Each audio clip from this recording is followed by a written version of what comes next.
Welcome to the live stream of Miami Hurricanes Talk with Danny, presented by Lorraine Sports.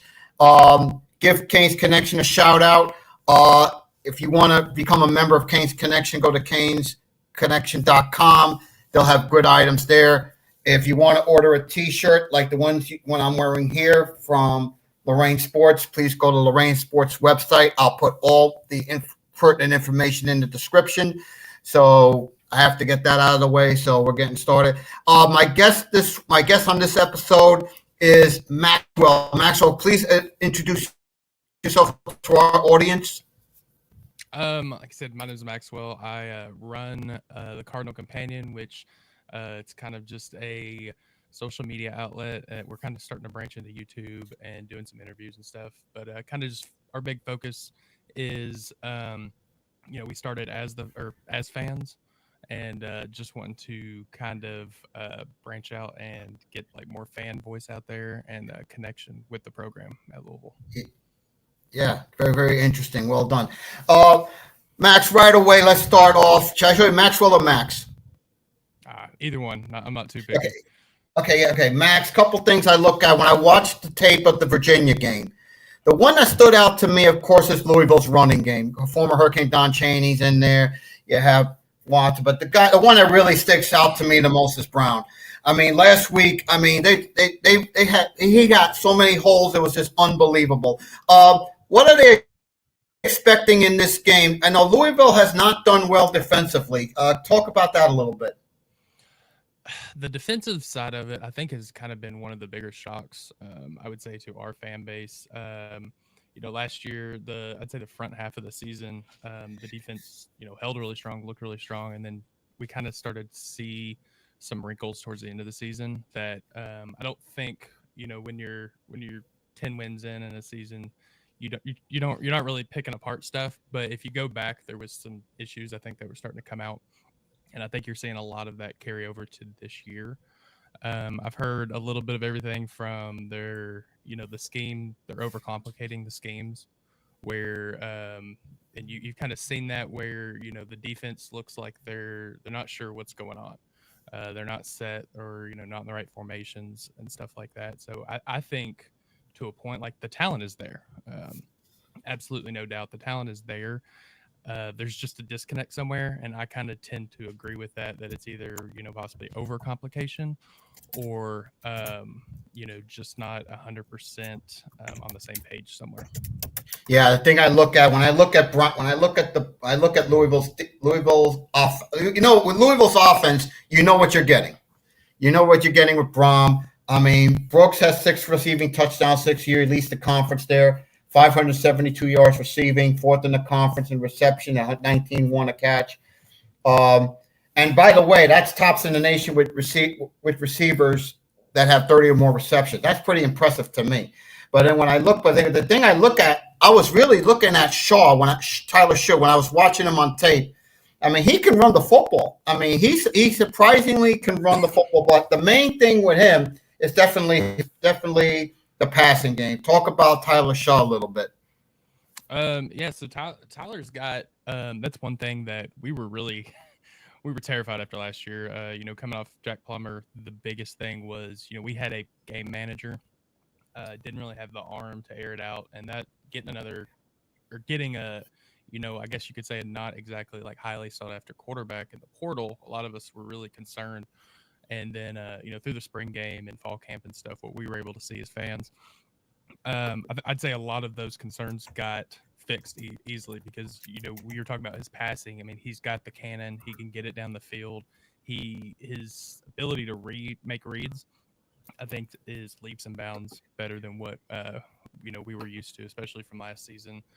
And I think his football IQ is probably his biggest thing, from small plays. There was one, can't remember his Austin Peay, Jacksonville State early in the season, but he was in the middle of taking a sack. There was a defender around his ankles, and he looks up and sees the running back, and literally, that split-second decision just dishes it out right there. And I believe it ended up going for like a first down or close to a first down. It's just the football IQ is the thing that I think that stands out the most to me. But yeah, he's got a cannon.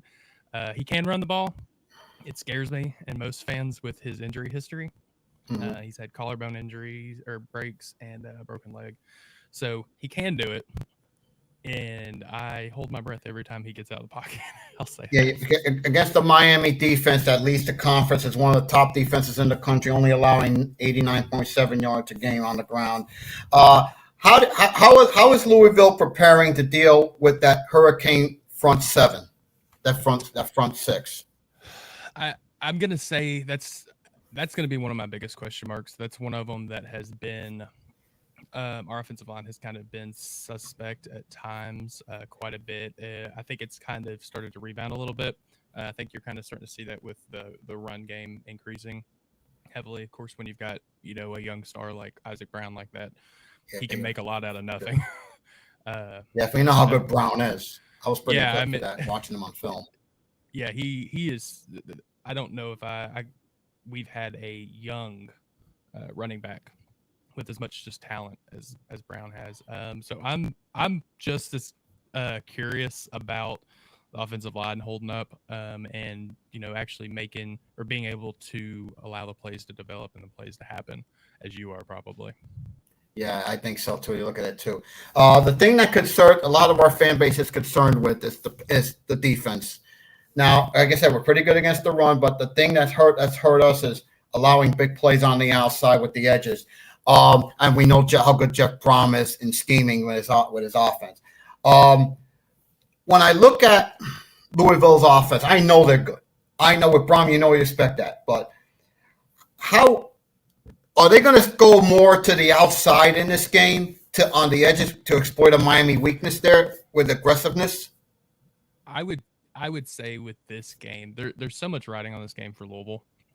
And that sounds insane saying with one conference loss, but there's so much riding on this. I would definitely say that any weakness is going to be targeted. Now, whether that's outside runs versus like you said, kind of passing out. I Hmm. would say there's going to be a good mix of that in my opinion.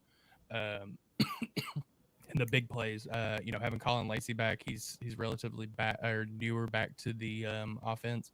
I think actually having him back, I would say 100% fully now, from my understanding. I think that's going to be massive as well. Ja'Cory Brooks, he's put up the numbers, but having Colin Lacey back, I mean, that's a wide receiver that had over 1,400 yards last year. Yeah, that's a He's that's a big fast, weapon to have. yeah, fast, shifty, can get open, and he is absolutely dangerous on say drag routes, things like that. So I would definitely see pushing that edge, especially on the even just short passes out on the edge. Oh yeah, no question about that. No question about that. The thing I look at, how is the Louisville defense preparing to deal with a quarterback the caliber of Cam Ward? Um, the the secondary, I would no, this is going to be very dependent. I would say, secondary wise, if Quincy Riley's going to play this weekend, he's kind of been battling a ankle injury the last going back 3 weeks now. So that's been major, especially when you're talking about probable first round draft pick. So that's going to be a um, big thing if we can get him back this game. And I have absolutely no foresight on that. I have no clue. I just Brahm is he holds injuries and stuff to the chest right pretty much right until game time decisions, and I hate it. We hate it just as much as opposing coaches hate it probably. Um, Yeah. I would say that you're starting to see a lot of younger guys stepping up and making big time plays and stuff like that. Stanquan Clark, our linebacker group, has been much improved. I think the defensive line is starting to get much more right. Not that they were necessarily terrible. The biggest thing with Cam Ward is his being able to be mobile and his ability there. That's the biggest, being able to even if it's just an extending a play. That's going to be major because that's something kind of we've been on the gauntlet of mobile quarterbacks this year. Yeah. So it hasn't. We Dealt with haven't one last actually. week in Virginia. Yeah, Virginia. We had Haynes King with Georgia Tech. Riley Riley Leonard can move a little bit. It's been our SMU's quarterback. I can't remember his name. He was mobile, and it's something that has really kind of been a thorn on our side, and it's not something we've been able to 100% get locked down. So that would be my biggest concern is his mobility and actually being able to lock him up. Yeah. Okay. Keys. Okay. Let me ask you this. Your keys. I'm going to give you my keys to a Canes victory. Give me your keys, Max, to a Louisville potential upset in this game against a I'm very going. good Hurricane team. So we went over we in our card space or card talk last night. We do a quick space on Twitter every Tuesday and Thursday night. Okay. And the biggest keys that I had, which is number one, ball security. We've had moments where, I mean, actually, you could probably go back every single game. You could chalk it up to something ball security related.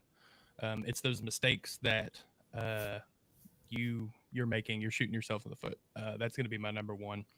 Number two, I'm going to go with actually I'm just gonna say feed the studs. That's it's tried and true.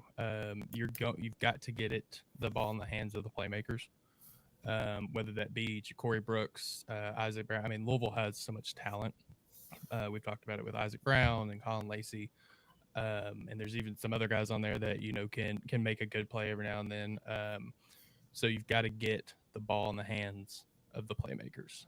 That's something that at times it's been really play call's kind of been questionable because it seems like they're not necessarily getting it to them. But I think that's going to be key.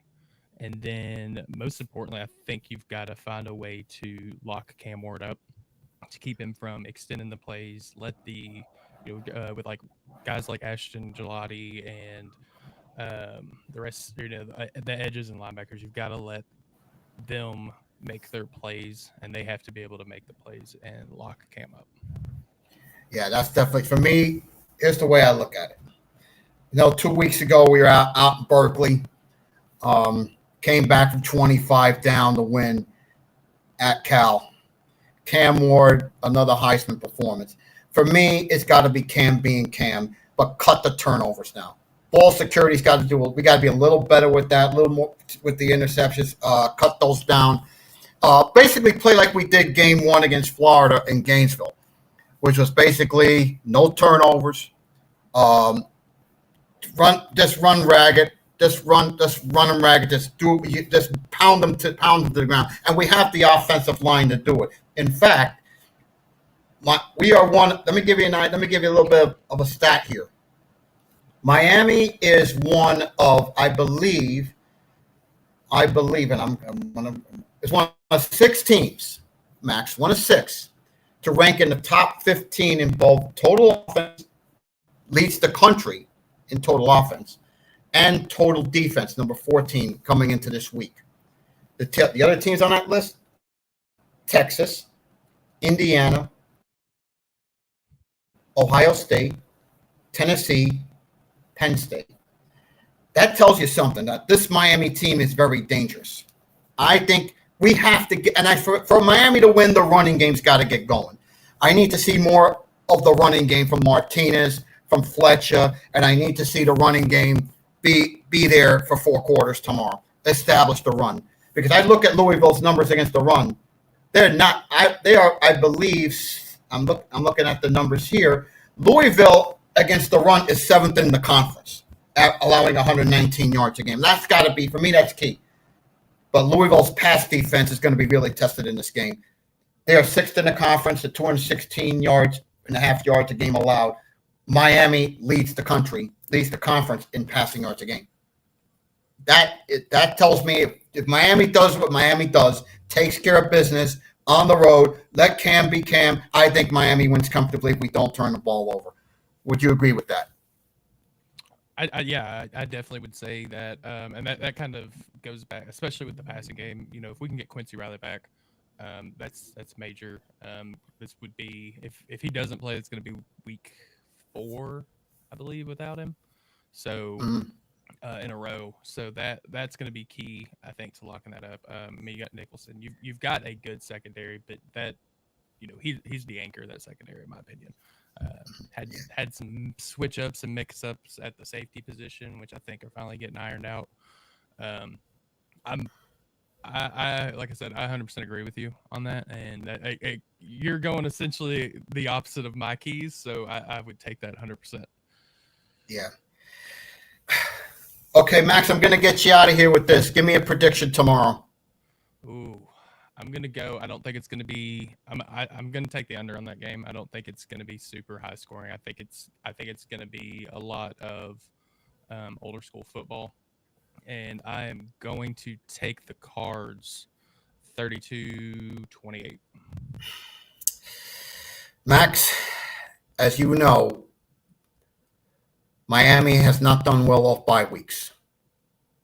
If this is a different Miami team than in years past, it finds a way to win this game. In the past, we lose games like this off a bye week. Difference now is Cam Ward. And this team has said during the bye week and throughout this week, this is a different Miami team. This team wants to bury the hatchet of not performing off of bye weeks. I think this is a business trip. I think Miami comes out and takes care of business against a suspect Louisville defense. And I think Miami wins. If there's no turnovers, Miami doesn't turn the ball over and protects the football and forces takeaways, I think Miami finds a way to win. And I think Miami, if it's like the Miami of week one, Miami wins comfortably. If it's the Miami of the last 2 weeks, it could come down to the fourth quarter. I think Miami wins tomorrow, and I think Miami wins comfortably. I'm going to go Canes 34, Louisville 20. That's my prediction. 34-20 Canes. Max, thank you very much for coming on short notice. I greatly appreciate it. I will be at L&N for the first time in there tomorrow, and I look forward to seeing it for myself. Enjoy the game tomorrow. We'll definitely talk again down the road. I appreciate you having me on, and like I said, enjoy L&N. I think it's a beautiful stadium. Thank you. Hey, Max, thanks for coming on, man. Very appreciated a lot. No problem. I appreciate on short notice, man. On short notice. So I'll be in touch with you, man.